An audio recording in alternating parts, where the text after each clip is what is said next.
Chair తీసేయాలి chair కు తీసే అక్కడ పక్కన పెట్టేసేయండి ఒక్క నిమిషం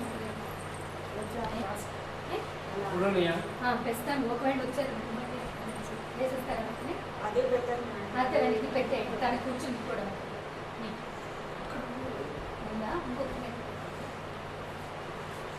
okay Good morning, ladies and gentlemen. Welcome to the distinguished lecture on Is India Becoming More Innovative Since 1991? Analysis of its evidence and some disputing features. My name is Shaheen. We are innovation is always positive change to make someone or something better. Innovation leading to increased productivity is the fundamental source of increasing wealth in an economy. Innovation is an important topic in the study of economics, business, technology, sociology and engineering. Colloquially, the word innovation is often synonymous with the output of the process.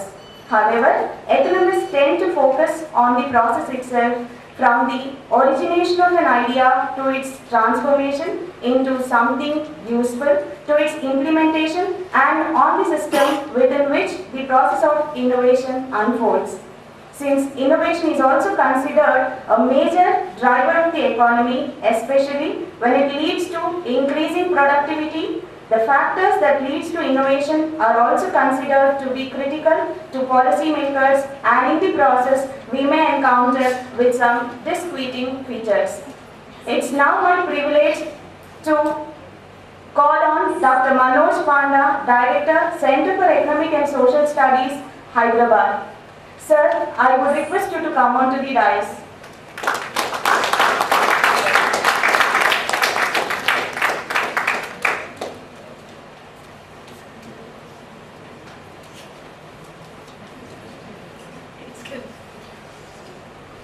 I request Dr. Meera Lal to welcome Dr. Manoj Panda with a bouquet.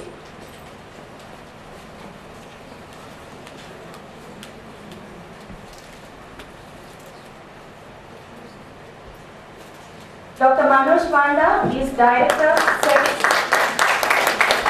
Center of Economic and Social Studies. He has completed his PhD in Economics from Indian Statistical Institute. He has served in various capacities as Director, Center for Economic and Social Studies, CES Hyderabad, Professor Indira Gandhi Institute of Development Research, IGIDR, Mumbai, Economist and Senior Economist, National Council of Applied Economic Research, New Delhi, Visiting Fellow, Economic Growth Center, Yale University, USA on a Ford Foundation Fellowship, and Dean of Studies, IGIDR, Mumbai. His areas of interest include macroeconomics and general equilibrium, poverty and human development, environmental issues in economic development. Manoj Kumar Panda has been selected on several short-term assignments as a consultant and a resource person at international and national level. He is involved with several projects over the years. He has published extensively in his area of specialization, both in international and national journals. I request Professor Sunil Mani, Planning Commission Chair in Development Economics, Center for Development Studies, Trivandrum, to come onto the dais.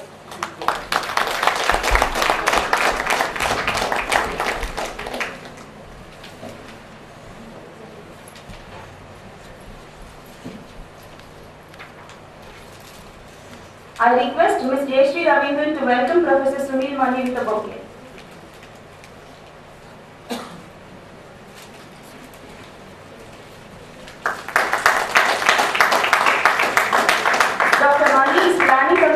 Institute for New Technologies at Maastricht in the Netherlands. He obtained his MPhil and PhD in economics from Jawaharlal Nehru University, New Delhi, and has done his postdoctoral research at the University of Oxford on a fellowship from the Ford Foundation, New York. He also has been visiting research fellow at the Institute of Developing Economies in Tokyo. Dr. Mani's research focuses on indicators of innovation and public innovation policies in developing countries and innovation capability in telecommunications industry.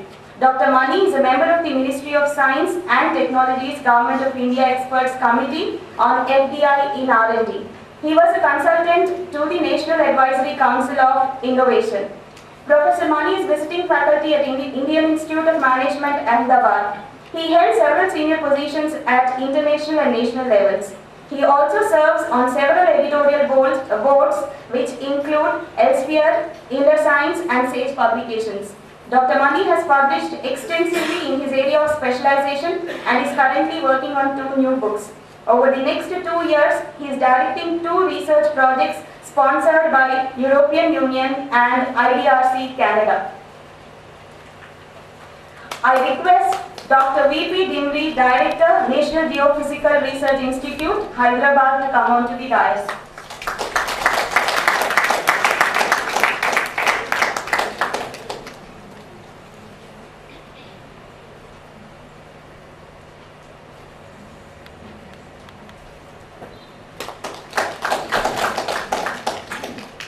I request Mrs. Lalita to welcome Dr. V.P. Dimri with a bouquet.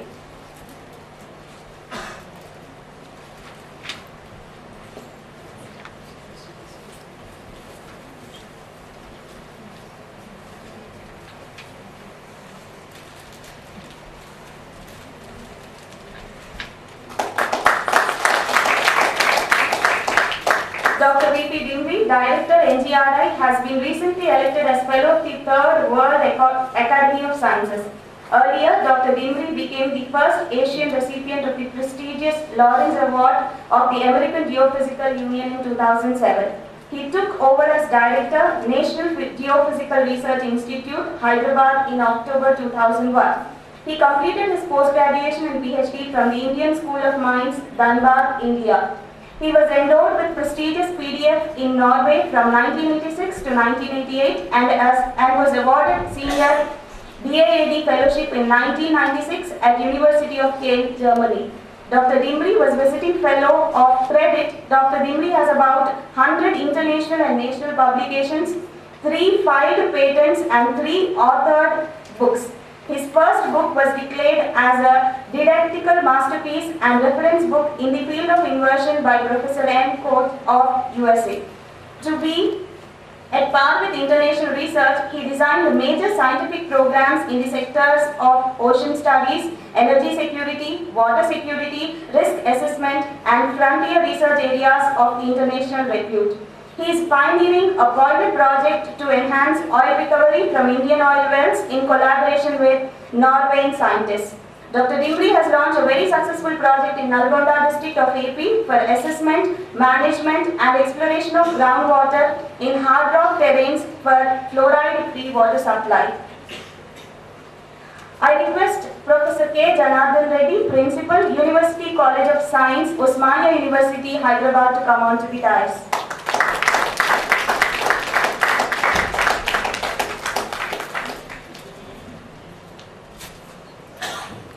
I request Dr. Mridula Sahai to welcome Professor K. Janardhan Reddy with a bouquet.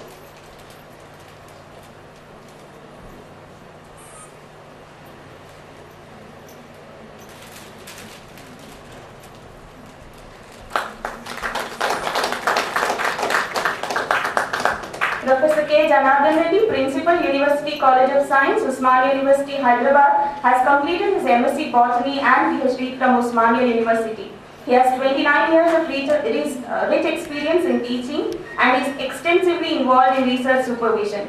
He has around 50 publications both in international and national journals. He has completed 8 research projects and is currently working on 2 on medicinal plants. He has authored several books, of which include prestigious Springler-Vella publication, Physiology and Molecular Biology of Stress Tolerance in Plants.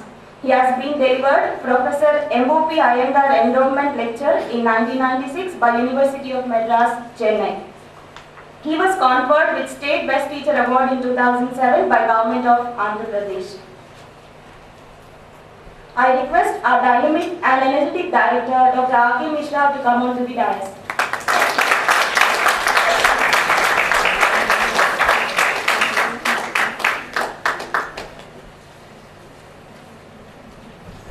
Now I request Dr. Jayashree Dubey to welcome Dr. R.K. Mishra with a bouquet.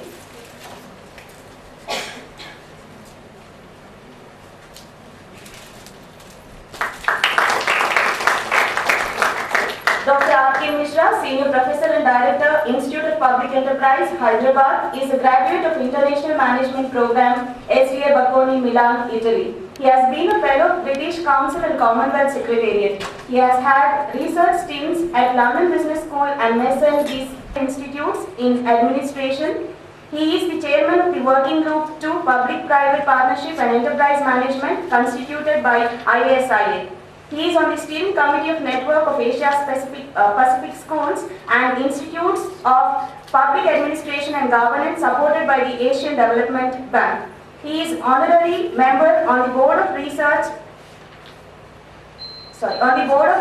American Biographical Institute, USA. He has handled several assignments. He is a member on several boards.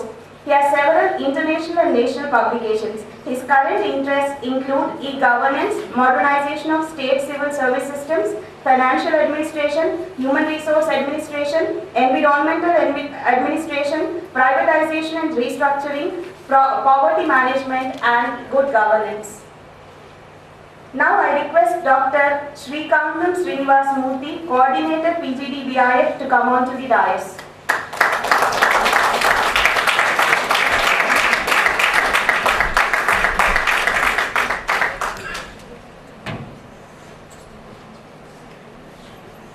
I request Dr. Namita Sethi to present the bouquet to Srinivasmurthy sir.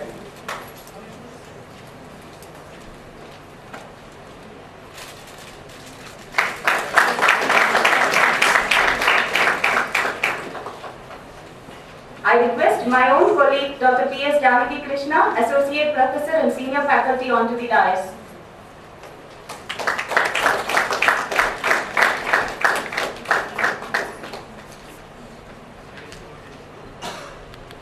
I request Dr. Srinivasmurthy to throw some light on the achievements and activities of IP for the benefit of the audience.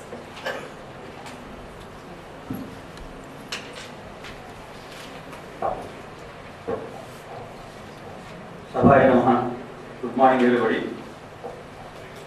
Professor Sunil Mani, Professor Panda, Professor Janardhan Reddy, Professor Dimbri, Professor Mishra, Dr. Janaki Krishna, my distinguished colleague. Today we have a very important distinguished lecture on the topic is India becoming more innovative since 1991, analysis of its evidence and some disputing features. Every one of us have been witnessing the changes that have been happening in the Indian economy, and 1991 is the milestone in the history of Indian economy. And India can be proudly say that yes, it has been running in the forefront of the world economies, and soon by 2020, people are saying that India will become a very influencing economy in the world.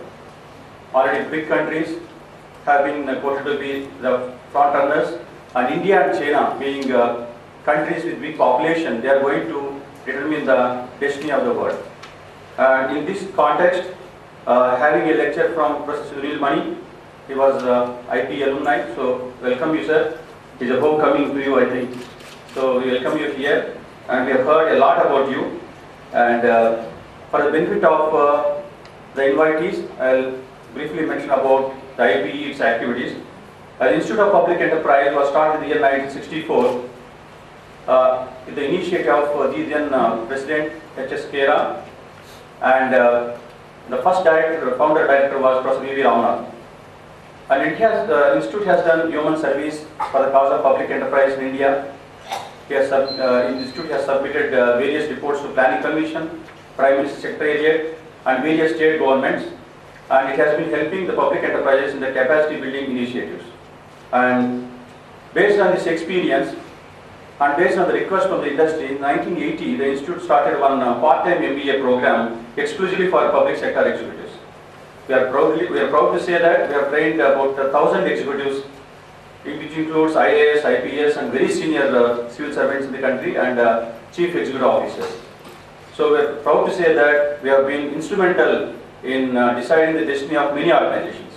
And Professor Mishra being here for more than 3 decades, and many senior faculty have been known for their contributions and help to the industry, especially the public sector.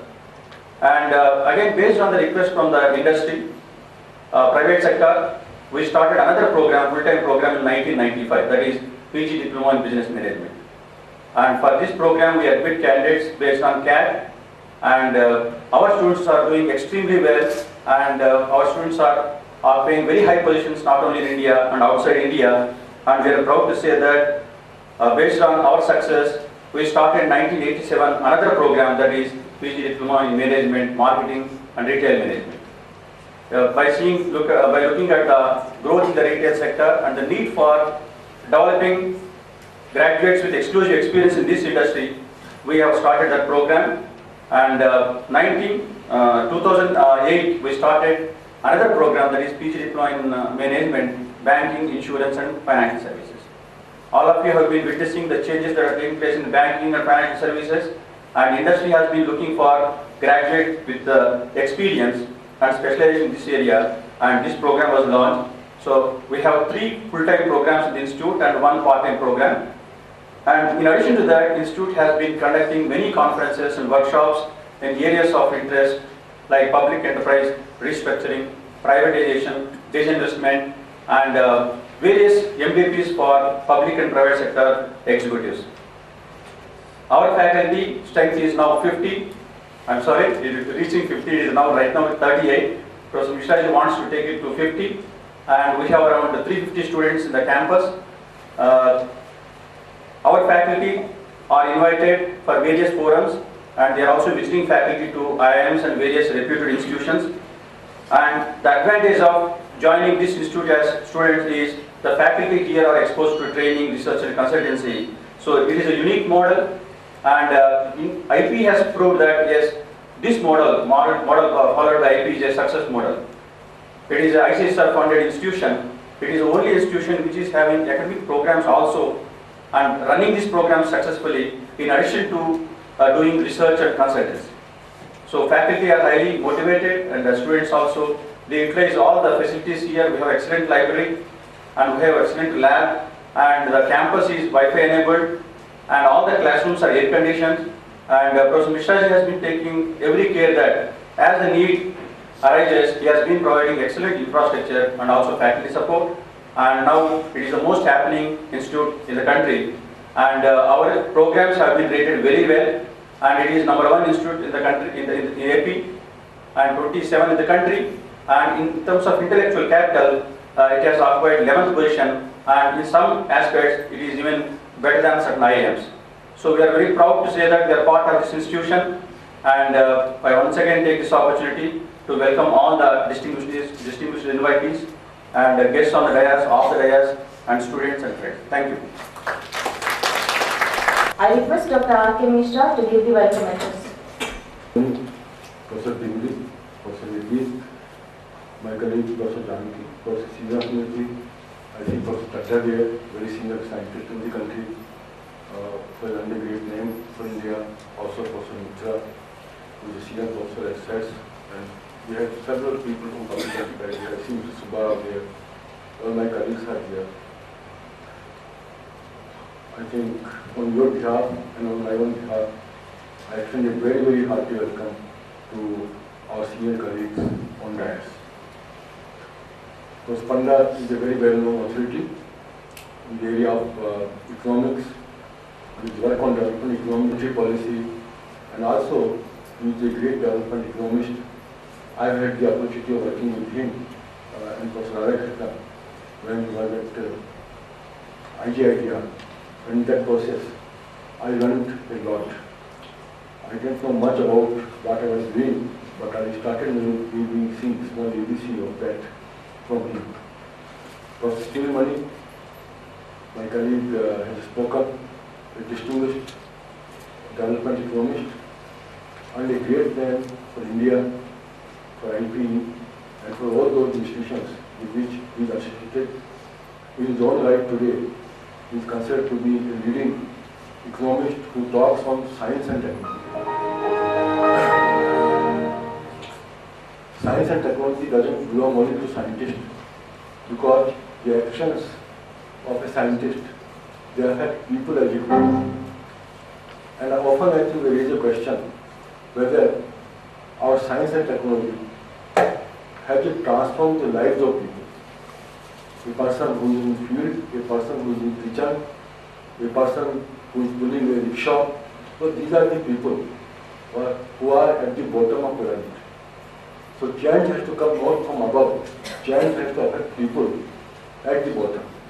And today, if we talk of Western world and countries which are titled as developed countries, are the countries who have benefited a lot from science and technology. If you talk of World War, if you talk of India's independence, why did we become a slave? This was all because our science and technology was not doing well. And today, if you can say that we take pride in our being, at the helm, this was because we are doing well in the field of science and technology. But the question there is, are we getting value for the money that we spend? I think this is a very big question. Number two, are we using our resources well? And number three, are resources there for people, or resources are there for people who command the resources? And one thing of that can be found as in Nobel Prizes. You will find that very, very small countries with very less money spent on S&T have had more Nobel Prizes. This is only one way of measuring, there are many other ways. So this shows that there is a great scope. On the one hand, scientists, let them lead us. On the other hand, we can motor in making the science and technology flourish and take science and technology of our country to the hilt. Because unless you take it to the hilt, I don't think we can appreciate it much. Because India is not a small country. It is not a country of postcard set. It's a big country, and we require, as Professor Mani, I think, is going to talk to you. We all have this in our hand, and I have partially benefited it before his presentation. It's a big country, and we require to think not linearly, exponentially. We require a big change. We require a change which we can sustain. We can't look for changes on the margins. I don't think they will take us anywhere. The big country can become bigger by a greater valuation, by a greater focus on the changes that should come. Professor Mani has made a tremendous contribution. He was Dean of the UN University in the Maastricht, which has again carved out a name for itself.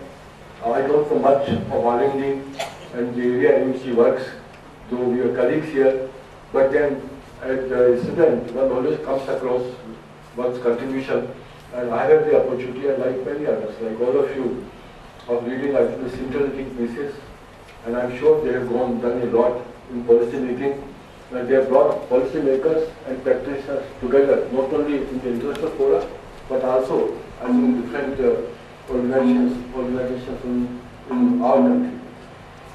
He is a great innovator, not only in terms of research, but I understand that his tenure at CBS itself, I think, is doing so much of things there. He is now transforming the teaching in economics. We request CSD and also Professor Mani to spend some time to give us, I think, a privilege of knowing what is being done there. And there, I think, they have reorganized the entire teaching modules in economics in a way so that the teaching at the postgraduate level and at the undergraduate level can be facilitated. Economics should not become a, something which people will try to get away. Economics should be something where more and more people like Honeybee, they can, how you can do a download. These are some of the things. I'm sure that many of us can learn a lot. All of us know that for the last 20 years, he has been working in the area of industrial economics, and all his contributions, they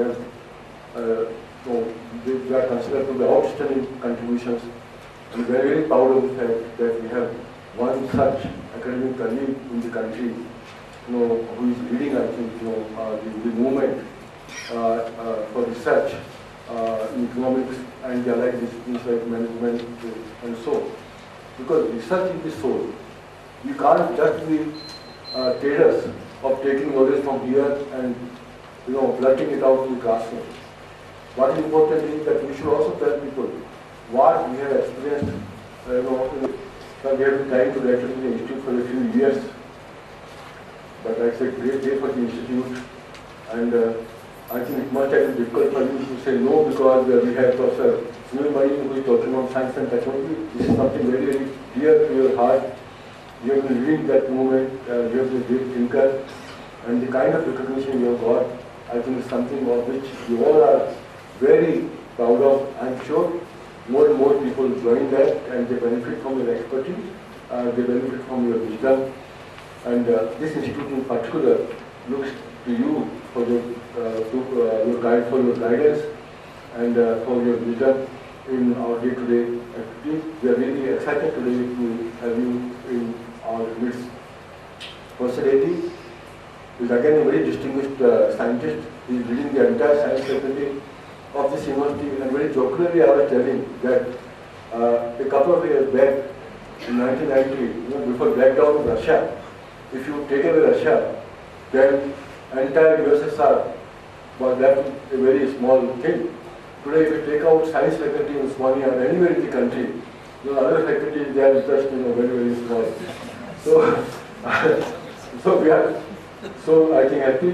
But he has become a social scientist, and he is taking a great interest in the growth of this institute. This is because we are his neighbor, and he doesn't want neighbors. He wants neighbors to be as strong as the science faculty in the OU is. His contributions, they are outstanding contributions, and he wants rigor in research. He has been organizing training programs for teachers. He is getting projects for them.